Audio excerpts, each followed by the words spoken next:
ICC champions trophy का final आज New Zealand और भारत के दरमियान दुबई क्रिकेट स्टेडियम में खेला जाएगा। दोनों टीमों ने तैयारियां मुकम्मल कर लीं।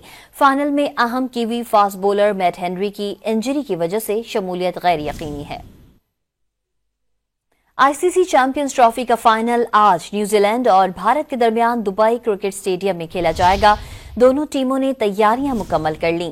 फाइनल में अहम kiwi fast bowler Matt Henry की इंजरी की वजह से शमूलियत गैर यकीनी है।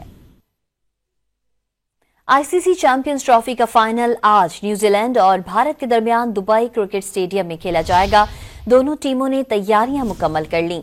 फाइनल में अहम kiwi fast bowler Matt Henry की इंजरी की वजह से शमूलियत गैर यकीनी है। आईसीसी चैंपियंस ट्रॉफी का फाइनल आज न्यूजीलैंड और भारत के दरमियान दुबई क्रिकेट स्टेडियम में खेला जाएगा। दोनों टीमों ने तैयारियां मुकम्मल कर लीं। फाइनल में अहम kiwi fast bowler Matt Henry की इंजरी की वजह से शमूलियत गैर यकीनी है।